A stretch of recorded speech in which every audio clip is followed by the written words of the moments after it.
Сәлем достар. Осыдан 100 жыл бұрын, примерно Голливуд киносы пайда болғалы бері, жұлдыздардың өміріне тым көп назар аударатын болдық адамдар. И бөліну процесі басталды. Яғни жұлдыздар жарқыраған күшті шоу-бизнес жұлдыздары и қарапайым халық. Қарапайым халық олардың өміріне қарайды, киім тұрысына, жүрісіне, особенно осы интернет, инстаграм, социальный сеттер пайда болғаннан бері жұлдыздар мен қарапайым халықтың ара қашықтығы бір жағынан жойылған сияқты, екінші жағынан үлкейген сияқты. Жойылғаны бұл неде? Инстаграмды қарап тұрған кезде, күнделікті өмірін көрген кезде, бақылап, сол кезде как будто сен уже сол адамға жақындаған сияқтысың. Уже обедке қандай тамақ ішеді, киімін қай жерде сатып алады, баласын қай жерге садикке апарады, соның бәрін білетін болғансың, и иллюзия пайда болады. Как будто сен сол адаммен бір жақын қарым-қатынаста сияқтысың. Ол адам саған ыстық сияқты көрінеді. Бірақ шын мәнінде араларында ешқандай қарым-қатынас жоқ. Бұл тек жай наблюдение. Біздің психикамыз үшін, адамның психикасы үшін оймен болып жатқан шындықтың арасында разница жоқ. Мысалы, ойыңда соның бәрін көріп, ыстық сезімдеріңді сезіп, ыстық жылы сезімдер, жақсы көретіндей сол адамды. И шын мәнінде бұл болып жатқан жоқ қой. А психика ойлайды, как будто ол саған дос адам сияқты, сенің жақының сияқты. И сенің адамның бір потребности болады. Потребность в близости. Басқа адамдармен, өзгелермен жылы сезімде болу, жылы қарым-қатынаста болу. И осы қажеттілікті көбісі шын мәнінде орындамайды, өзіне бермейді ол қажеттілікті. Оның орнына осындай иллюзия, суррогат пайда болады. Осы инстаграмда біреуді бақылап жүру, как будто сенің досың сияқты. И психика сол жерге саған, бұл шынымен сенің досың сияқты қабылдайды. Бұл бір иллюзия. Екіншісі, кез келген иллюзия адамды өз-өзінен алыстатады. Екінші мәні бұл көре алмаушылық, іштарлық, қызғаныштық сезімдер өте көп туылады. Инстаграмда отырған кезде біреудің әдемі суреттерін байқап, қарап, даже не обязательно жұлдыздар. Бір өткен өмірдегі таныстарың болуы мүмкін, одноклассниктер и так далее. Оларға қарайсың, суреттерінің бәрі күшті, әйтеуір бір жарқырап, енді керемет болып тұр. Сен ойлайсың, ойбай, мыналардың өмірлері күшті ғой, күнде бір нәрсе жасап жүреді, әйтеуір бір бақытты екен. Ал менің өмірім простой, мен не істеймін, жұмысқа барам, бірақ өмірім қызық емес қой, деп осындай разочарование пайда болады. Настроениен құртылады. И салыстыру пайда болады. Кімдікі жақсы, кімдікі дұрыс, кімдікі жарық өмірі. И бұл бізді сол өз-өзімізден алыстатады. Давайте иллюзиялардың бәрін по порядку айтайық. Біріншіден, жұлдыздармен біз ешқандай қарым-қатынаста емеспіз. Олар бізге ешкім емес. Это не значит, что олар енді жаман адамдар, өз-өзін әдейі көрсетіп, өзіне ыстық сезімді тудыратын, манипуляция жасайтын адамдар деп қабылдауға болмайды. Бұл олардың жұмысы. Олар осы өзін көрсету арқылы нанын табады. Өзін көрсету бұл да оңай емес. Мен бірнеше рет влог түсірем дегенмін, өзім күнделікті өмірімді.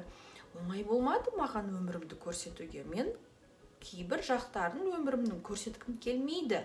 Ал жұлдыздар көрсету қажет, потому что бұл олардың наны. Басқа адамдар оған подписчик ретінде келетіні неге? Сол өмірін көру үшін келеді. Бірақ қараңыздар, қызықты нәрсе. Әр адам бұл дүниеге келген жан. Яғни біздің өзіміздің, біз мынау дене емеспіз. Біздің ішімізде жанымыз бар.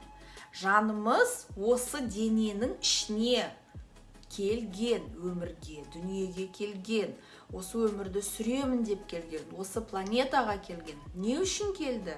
Бақытты болу үшін, рахат өмір сүру үшін, өмірі пайдалы болсын деп, осы әлемге пайдасын әкелуге келген. Бәрімізде сондай бірдей право бар. Құдай бәрімізге соны берген. Менің правам ондай жоқ дейтін адамдар өз-өзін алдайды.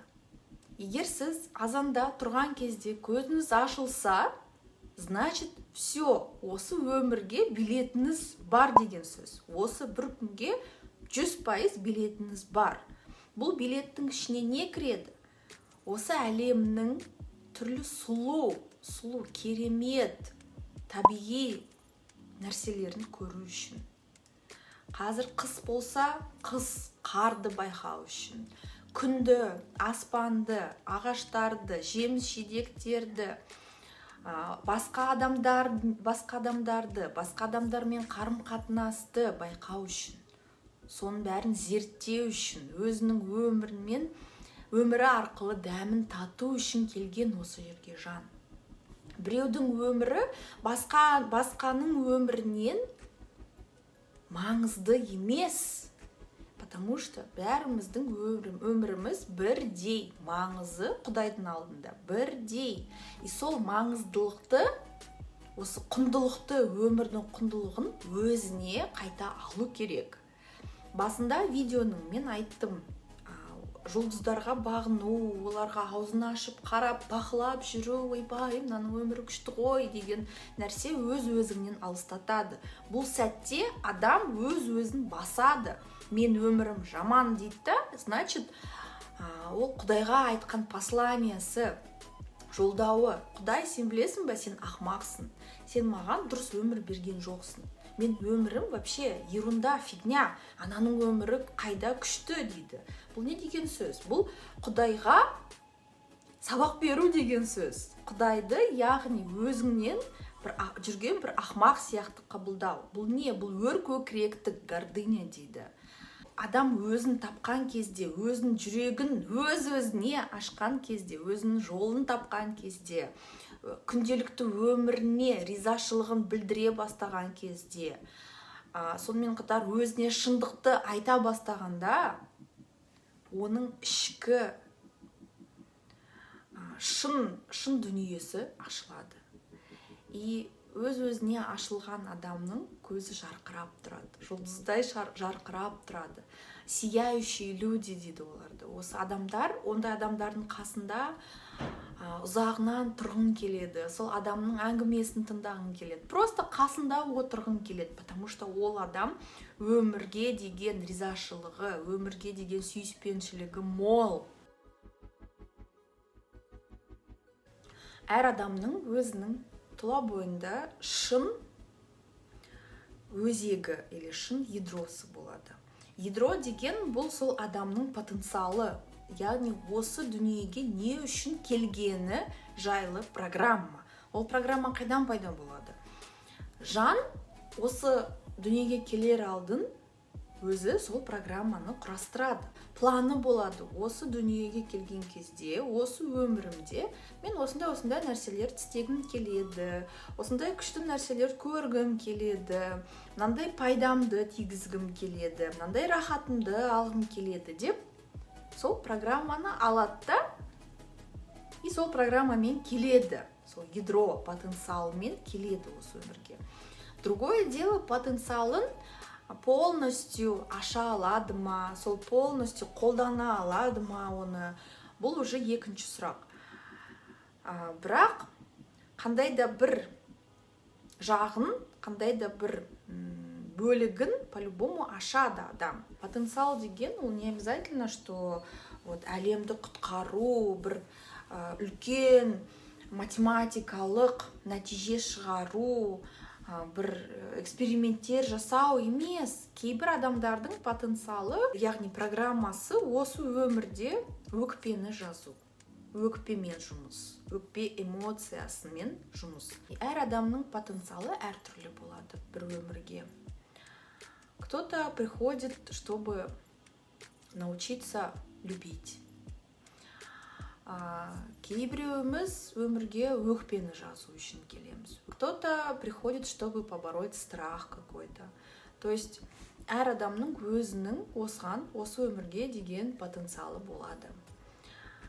И потенциалын ашқан кезде адамның өмірі уже до и после деп бөлінеді. Потенциал ашылмағанға дейін бір өмір сүреді. Ашылғаннан кейін сол потенциалын қолданып өмір сүрген кезде уже басқаша болады адамның түрі. Бақытты болған адам өте ерекше көрінісі болады сол адамның. И бақыт бұл мақсат емес. Бақыт бұл жай фон. Просто жақсы өмір сүру үшін бақыт болған маңызды. Онсыз өмір қызық емес сияқты ғой. Сол өзін ашқан адам шынайы жұлдыз болып табылады.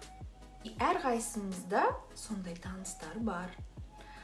Өзін ашқан инстаграмдағы адамдар емес, өзіміз танымайтын. А вот реальный өмірде біз танитын адамдар бар сондай.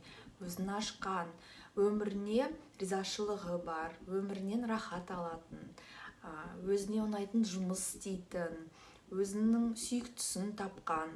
Жай даже сол сыртқы өмірінің көрінісін алмасақ та, просто өз-өзімен сол адам бақытты екені көрініп тұрады. И ойланып көріңізші, мүмкін жұмысыңызда сондай адам бар шығар, или университетте сондай адам болған шығар, танысыңыз. Может, достарыңыздың арасында, туыстарыңыздың арасында, мүмкін апа-атаңыз сондай болған шығар. Ойланып көріңізші, и комментарийға жазсаңыз болады. Сондай таныстарыңыз бар ма екен?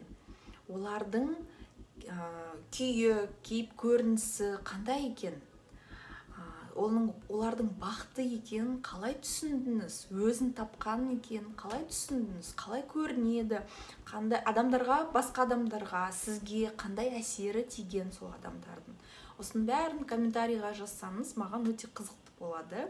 Сонымен қатар басқа біздің көрермендерімізге де қызықты болады деп ойлаймын. Қорытындыға келетін болсақ, менің айтар жолдауым, әр адам бұл жұлдыз. Әр адамның өмірі, әр адамның потенциалы бұл сол інжу маржан сияқты. Мен айтатын едім ғой бұрын видеоларымда, інжулерім деп, жемчужинки. Жемчуг ол тас, білеміз ғой, өте құнды тас. Ол тас андай ракушканың ішінде тұрады. Жабық болып тұрады. Оны тапқан кезде ракушканы ашады и әдемі тас, табиғи тас көріп тұрамыз, жарқыраған. Сол сияқты да адамның потенциалы. Өмірге келген кезде ол жабық тұрады. Біраздан кейін өмір сүре бастап, әр нәрсені зерттеп, өмірлік сфераларды зерттеп, түрлі сабақтарды алып, мен қазір мектеп сабағын айтып тұрған жоқпын, өмір сабағын алған кезде жаймен потенциалы ашылады. Бұл потенциалды кім ашады? Адамның өзі ашады. Адамға бүкіл әлем көмектеседі соны ашуға.